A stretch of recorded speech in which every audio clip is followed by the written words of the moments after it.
Good morning. You listen to FloorDaily.net, and I'm Kemp Harr. I'm at Domotex in Germany, and I'm with Jonathan Train, the new CEO of Swiff-Train and EarthWerks. Jonathan, how you doing? I'm doing great today. Good to see you, Kemp. Congratulations on your promotion. There's a lot of news that actually goes with that promotion, so let's go into some of that. Not only you've just been named the CEO of the organization, and I guess probably should step back a minute. Most people know Swiff-Train has two businesses.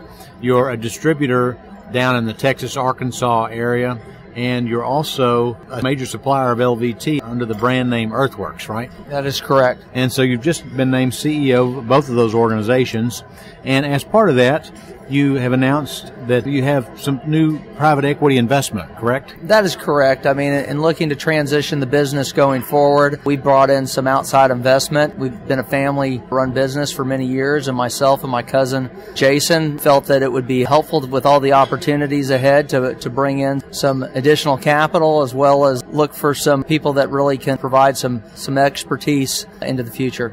Now, you're third generation. Your grandfather started this business. Most people know that your father, L.A., and his brother, Kenny and Jeff, are the three brothers that have been running it. And so now we have you coming in and your cousin Jason. Jason's been named VP of Sourcing, and your dad, L.A.'s been named to the board of directors, right? That is correct, and I can't leave out, not only has it been my father and my uncles that have been instrumental in growing the business over the years. We have a very strong executive team, which is Don Evans, our VP of Sales, Jerry Carter, who's been our CFO, and who's been very important to transforming our business over the last couple of decades has been my mother, involved in many quality management and HR-related issues of our company. As I mentioned a minute ago, you've been a player in the LVT business for about 30 years. I believe you got started in the peel and stick. Then in the late 90s, you actually started the EarthWerks brand. And today, business is good. You told me just a minute ago, had one of your best years. So you're probably in the top at least 10 players in the LVT business, right?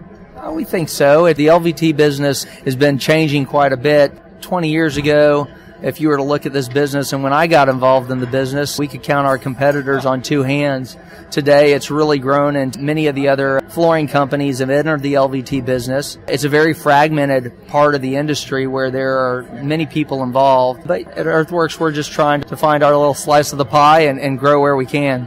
I see you every year at Domotex. You have a very nice booth here. The colors that you show are a little bit different because I think everybody knows the European markets, their aesthetics are a little different. When you start looking at your overall business, how much of it's international versus domestic? For us, about 25% of our LVT business is international. We've been showing here at Domotex for 24 years. This is our 24th time here. And, we just continue to grow and develop that aspect of our business. And as you said, the aesthetics are very different. We have a European team that looks to develop those products. And sometimes those products cross over to other markets such as the USA, but we do what's necessary for each market. So when you're here at this show, give me a feel for who you meet with here. I would say the show for the most part is European, but we see extremely international, goes beyond Europe. We see people from all over the world attend this show. So it's always been a good way for us to meet with customers that we've had for a long time. It's also a great way for us to find new contacts. And so the other thing about this show is with it tying in so close to surfaces back in the USA, and there's a couple of other shows that are back to back with this here in Europe as well, it becomes very challenging to split the time, and I think the industry as a whole has felt that yourself too. I'm sure you're jumping on a plane here pretty quickly to get back to Vegas just like I am. Yeah, that's right. I'm hoping my brain will keep up with my body. Let me just ask you, you mentioned the BAU show. Most people know that's the show that's every other year here in Germany. It's a builder show. This is the first day of the show. How do you feel the show will perform since BAU's going on at the same time? Well, that's a great question. Usually I'm not here the first day of Domotex because the Dallas market and some other shows interfere, and I come to Domotex a day late, but the scheduling this year is a little different for me, so I was able to get here. It seems steady. For us, it's always been a quality show. All the major players, the key decision makers come to Domotex. So we try to judge it off of quality versus quantity, but it seems very steady, and of course the atmosphere is positive with the economy improving compared to where we were several years ago.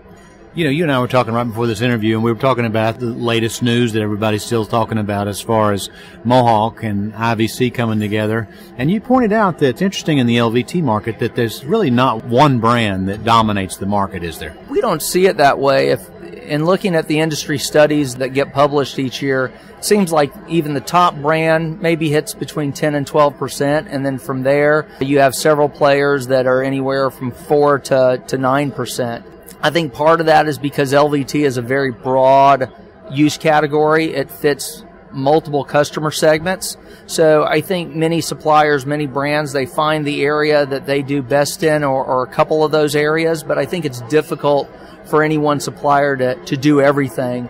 And with so many different options in color and design and textures and things like that, everybody tries to find something interesting, but nobody covers it all. You know, being in the business 30 years, you can probably only name a few companies that have been in the business that long. I mean, there's probably Antico, Metroflor, and your company, you know, before the EarthWerks days. Did you have any idea that would grow this fast at this stage in the game? It's interesting you say that, because I remember sitting around some of our internal meetings 15 years ago asking, why aren't more people buying this product? Why aren't more people interested in LVT? Because Jonathan Trivers actually once told us we were LVT before LVT was cool. But now I think we've preached long enough along with some of these other guys. Maybe we're sorry that everybody's involved in the business. It definitely validates the use of these products, and I think everybody has seen the attributes. And I think the other major thing that has come along is, you know, there's definitely been several companies that have come into the LVT market and have really contributed to elevating the design and the aesthetics of the product, and all of us have benefited from that. All of us have participated in that progression. Do you feel good about where business is headed in 2015? Absolutely. I think 2015 should be a positive year. The prospects for LVT is showing to be very strong, and that they're expecting significant growth over the next 5 years in the product category. And so I think it's essential that we all just keep pushing ahead and trying to grow the business and provide the products we need to provide. All right, Jonathan, it's great to talk to you, and I look forward to seeing you next week in Las Vegas. Again, been talking to Jonathan Train, who's the new CEO of Swiff-Train, who's both a distributor and in the EarthWerks LVT business. And you've been listening to Kemp Harr and FloorDaily.net.